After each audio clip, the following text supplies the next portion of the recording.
जय हिंद दोस्तों, स्वागत है आपके अपने ही आर्ट जोन में। जैसा कि आपने थंबनेल में देखा कि आज का जो वीडियो है, आज स्कूल में जो टेस्ट सेटअप एग्जाम जो हुआ है उस एग्जाम का प्रश्न लेकर मैं आपके सामने उपस्थित हुआ हूं, जो पॉलिटिकल साइंस क्लास 12th का है। तो दोस्तों जुड़ जाइए और अपने अपने क्वेश्चन को लेकर बैठ जाइए। लगभग मैं इसमें 30 से 35 क्वेश्चन को कराऊंगा काफ़ी कम समय में। तो जुड़ जाइए और अपने क्वेश्चन पत्र को लेकर बैठिए और देख लीजिए कि आप कितना सही बनाए हैं। तो आज का मेरा प्रथम क्वेश्चन है, संविधान सभा में रियासतों की संख्या कितनी थी? तो संविधान सभा में रियासतों की संख्या 93 थी। संविधान सभा में उद्देश्य प्रस्ताव कब प्रस्तुत किया गया? तो संविधान सभा में उद्देश्य प्रस्ताव जो प्रस्तुत किया गया वह 13 नवंबर 1946 को प्रस्तुत किया गया। दोस्तों इसका राइट ऑप्शन ए हो जाएगा और इसका भी राइट ऑप्शन ए हो जाएगा। एक का भी ए और दो का भी ए। आप सभी लोग अपना अपना क्वेश्चन से मिलाते रहिए कि आपने कितना सही बनाया है। निम्नलिखित में कौन एक संवैधानिक संस्था नहीं है? मैं बता दूं कि निर्वाचन आयोग संवैधानिक संस्था है, लोक सेवा आयोग यूपीएससी ये भी क्या है आपका संवैधानिक संस्था है, वित्त आयोग भी संवैधानिक संस्था है, जबकि नीति आयोग जो है ये संवैधानिक संस्था नहीं है। नीति आयोग की स्थापना 2015 में किया गया है और यह नीति आयोग पहले योजना आयोग के रूप में काम करता था। इसका राइट ऑप्शन डी हो जाएगा। संविधान सभा के पहले अध्यक्ष कौन थे? तो जैसा कि आप देख भी सकते हैं कि बहुत सारे बच्चे इसमें राजेंद्र प्रसाद को भी टिक आउट किए हैं, है ना। तो कुछ बच्चे पंडित नेहरू को टिक आउट किए। लेकिन मैं बता दूं कि संविधान सभा के पहले जो अध्यक्ष थे वो सच्चिदानंद सिन्हा थे, जो अस्थायी सदस्य चुने गए थे। राजेंद्र प्रसाद भी अध्यक्ष थे लेकिन बाद में बनाए गए जो अस्थायी सदस्य बने थे। तो इसका राइट ऑप्शन डी हो जाएगा। संविधान सभा के पहले अध्यक्ष कौन थे? डॉक्टर सच्चिदानंद सिन्हा थे। राइट ऑप्शन डी हो जाएगा। क्वेश्चन नंबर 5 हमारा, भारत की संसद में शामिल है। तो मैं बता दूं भारत की संसद में केवल लोकसभा नहीं है, केवल राज्यसभा भी नहीं है, केवल लोकसभा और राज्यसभा नहीं है, बल्कि भारतीय संसदीय व्यवस्था में लोकसभा, राज्यसभा और राष्ट्रपति तीनों को सम्मिलित किया गया है। राइट ऑप्शन डी हो जाएगा। नेक्स्ट क्वेश्चन, क्वेश्चन नंबर 6 हमारा, किसी राज्य के संवैधानिक प्रमुख कौन होते हैं? तो किसी भी राज्य में, है ना, संवैधानिक विधि व्यवस्था का जो देख रेख करते हैं वह राज्यपाल होते हैं, जबकि केंद्र की अगर बात करेगा तो राष्ट्रपति हो जाएगा। इसका राइट ऑप्शन बी हो जाएगा। राज्य के लिए राज्यपाल और केंद्र के लिए राष्ट्रपति होता है। प्रधानमंत्री की नियुक्ति कौन करता है? मैं बता दूं प्रधानमंत्री की नियुक्ति जो करते हैं वह राष्ट्रपति के द्वारा करते हैं। लेकिन दोस्तों अगर चुनने की बात आ जाएगा ना तो 272 संसद मिल के राष्ट्रपति को चुनने का काम करते हैं। राइट ऑप्शन इसका ये हो जाएगा। ज्यादातर बच्चे इसको लोकसभा के चुने हुए सदस्य कहते हैं, है ना। ज्यादातर बच्चे इसको टिक आउट किए होंगे, क्वेश्चन को बेहतर से समझे नहीं होंगे, है ना। राइट ऑप्शन इसका ये हो जाएगा। स्वतंत्रता के समय भारत में कितनी रियासतें मौजूद थी? मैं बता दूं कि भारत जब 1947 में हमारा आजाद हुआ, 1947 में जब देश आजाद हुआ, है ना, तो उसमें देशी रियासत के बारे में आपसे पूछा जा रहा है। तो अगर टोटल देशी रियासत के बारे में बात करें तो 565 देशी रियासत थे, लेकिन अगर अप्रोक्सीमेटली हम बात करें तो 562 से 565 देशी रियासत था। लेकिन इसका राइट ऑप्शन जो है ऑप्शन नंबर सी पे चला जाएगा। नेक्स्ट क्वेश्चन, निम्नलिखित में से कौन सा शब्द संविधान की मूल प्रस्तावना में शामिल नहीं था? मैं बता दूं कि संविधान में कौन सा शब्द मूल प्रस्तावना में शामिल नहीं था?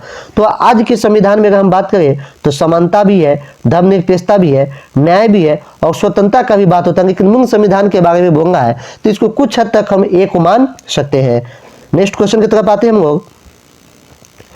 पुनः समझौता संबंधित है। पुनः समझौता जो हुआ था वो महात्मा गांधी और डॉक्टर भीमराव अंबेडकर के बीच हुआ था। यह समझौता दलितों के मुद्दों के लेके हुआ था, महात्मा गांधी और डॉक्टर भीमराव अंबेडकर के बीच, हिंदू एंड मुस्लिम इश्यूज के ऊपर। राइट ऑप्शन बी हो जाएगा। नेक्स्ट क्वेश्चन, निम्नलिखित में कौन सा अनुच्छेद अल्पसंख्यकों के हितों की सुरक्षा से संबंधित है? पूछ रहा है कि कौन सा संविधान का अनुच्छेद, है ना, वह अल्पसंख्यकों के लिए है। तो मैं बता दूं कि संविधान में अल्पसंख्यकों के लिए अनुच्छेद 29 जो है वह अल्पसंख्यकों की सुरक्षा के लिए दिया गया है। राइट ऑप्शन इसका डी हो जाएगा। नेक्स्ट क्वेश्चन की तरफ आते हैं। मूल संविधान में कितने भाग थे? तो मैं बता दूं कि मूल संविधान में 22 भाग है, लेकिन आज वर्तमान के बारे में पूछे तो इसके भागों की संख्या बढ़ के 25 हो गया है। राइट ऑप्शन इसका बी हो जाएगा। डॉक्टर अंबेडकर थे, यानी संविधान सभा के बारे में पूछ रहा है। तो देखिए ज्यादातर बच्चे जो है ना संविधान सभा के समिति के है ना, समिति के रूप में मानेंगे। कि मैं बता दूं कि डॉक्टर भीमराव अंबेडकर जो थे वो प्रारूप समिति के अध्यक्ष थे। राइट ऑप्शन का ये हो जाएगा। नेक्स्ट क्वेश्चन की तरफ आते हैं। संविधान सभा का प्रथम अधिवेशन कब हुआ था? तो संविधान सभा का प्रथम अधिवेशन जो हुआ था वह 9 दिसंबर 1946 को हुआ था। और इसी अधिवेशन में, है ना, सच्चिदानंद सिन्हा को अस्थायी सदस्य के रूप में अध्यक्ष बनाया गया था। और अस्थायी अध्यक्ष जो बनाया गया वो राजेंद्र प्रसाद को बनाया गया था। नेक्स्ट क्वेश्चन, राज्य की नीति निर्देशक सिद्धांतों की मुख्य सीमा क्या है? तो दोस्तों मैं बता दूं ये काफी क्रिटिकल क्वेश्चन है और ज्यादातर बच्चे इस क्वेश्चन में फंस गए होंगे। कानून रूप से बाध्यकारी ये नहीं है ना, क्योंकि वह बाध्य करती है, सीमा उसकी बाध्य नहीं करती है। आदालतों में न्याय योग ये भी नहीं होगा, है ना। इन्हें लागू करना राज्य का नैतिक दायित्व है, ये भी नहीं होगा। दोस्तों इसका राइट ऑप्शन जो होगा ऑप्शन नंबर डी पे चला जाएगा। नेक्स्ट क्वेश्चन की तरफ आते हैं। निम्नलिखित में से कौन सा अनुच्छेद जीवन के अधिकार से संबंधित है? यानी संविधान का अनुच्छेद, है ना, सबको जीने का अधिकार देता है, वह अनुच्छेद है आपका अनुच्छेद 21, है ना। प्राणदैहिक का अधिकार किसी को नहीं है। प्राण त्यागते हैं जो लोग आत्महत्या करते हैं उनके ऊपर संविधान का अनुच्छेद 21 के तहत ना मुकदमा चलाया जाता है, ये, है ना, गुनाह है। सिक्किम भारत का हिस्सा कब बना? तो मैं बता दूं कि सिक्किम जो है भारत का हिस्सा 1975 में बना था। राइट ऑप्शन बी हो जाएगा। वित्त विधेयक को राज्यसभा कितने दिनों तक रोक सकता है? तो मैं बता दूं कोई भी विधेयक जब बनता है ना, तो संसद उसको वित्त विधेयक तक के पास भेजता है, राज्यसभा के सदस्यों के पास भी भेजता है। लेकिन इस वित्त विधेयक को मात्र 14 दिन तक ही रखने का अधिकार है। अगर 14 दिन के अंदर में या 14 दिन तक अगर वापस न भी करे, है ना, फिर भी उस विधेयक को, है ना, लोकसभा के सदस्यों के द्वारा उसको लागू किया जा सकता है। तो 14 दिन तक ही किसी भी विधेयक को रखने का अधिकार, है ना, राज्यसभा के सदस्यों को दिया गया है। भारत में पहला नगर निगम कब स्थापित किया गया? तो मैं बता दूं कि भारत में पहला नगर निगम जो है वो 1668 में स्थापित किया गया। आप देख सकते हैं कि न जाने कितने बच्चों ना इसमें गलत टिक आउट करनी है। तो आप लोग भी अपना अपना क्वेश्चन लेकर बैठिए और यहाँ पे सही मिलान करने का कोशिश कीजिए और कमेंट करके जरूर बताएंगे कि मैं जितना क्वेश्चन कराया हूँ उसमें आपका कितना सही हुआ है।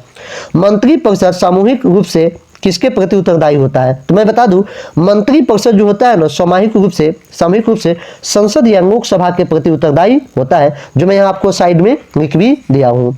राइट ऑप्शन आपका सी हो सकता है कुछ हद तक, लेकिन लोकसभा के प्रति उत्तरदायी होता है।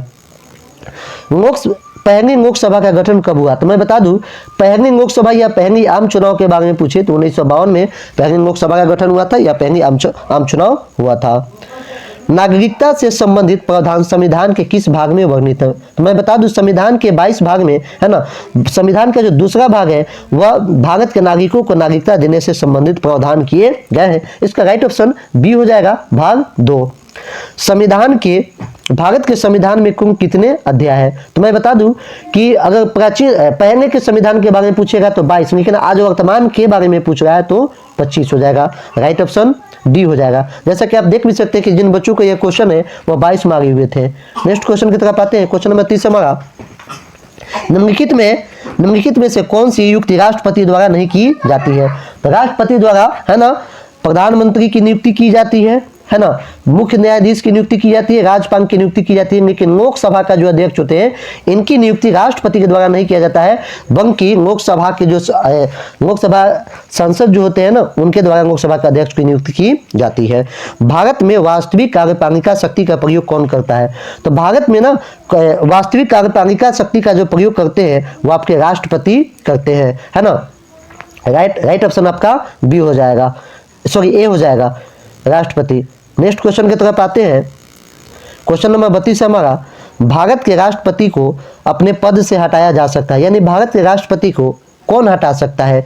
तो अविश्वास प्रस्ताव के द्वारा नहीं हटाया जा सकता है, सर्वोच्च न्यायालय के द्वारा नहीं हटाया जा सकता है, महाभियोग लगा के, है ना, भारत के राष्ट्रपति को उनके अपने पद से हटाया जा सकता है। इसका राइट ऑप्शन दोस्तों बी हो जाएगा। नेक्स्ट क्वेश्चन की तरफ आते हैं।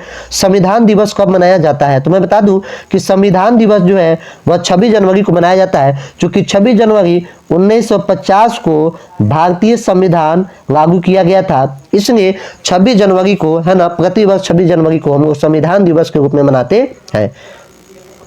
अनुच्छेद 355 का पहली बार प्रयोग कहाँ किया गया था? यानी पूछ रहा है कि संविधान में जो 355वां जो अनुच्छेद है पहली बार मणिपुर के लिए इसका प्रयोग किया गया था। राइट ऑप्शन सी हो जाएगा। और राज्य निर्वाचन आयुक्त की नियुक्ति कौन करता है? तो राज्य निर्वाचन आयुक्त की जो नियुक्ति करता है, भारत की पहली मुख्यमंत्री कौन थी? तो मैं बता दूं कि स्वतंत्र भारत की जो पहली मुख्यमंत्री थी उनका नाम था सुचेता कृपाणी, जो उत्तर प्रदेश यूपी की मुख्यमंत्री के पद पे चुनी गई थी। तो मैं अभी आपको लगभग 36 क्वेश्चन कराया हूं। आप कमेंट करके बताइए कि इन 36 क्वेश्चन में आपने 36 में कितना क्वेश्चन को सही बनाया है। फिर मिलते हैं आपको नेक्स्ट वीडियो के साथ। जब तक जय हिंद।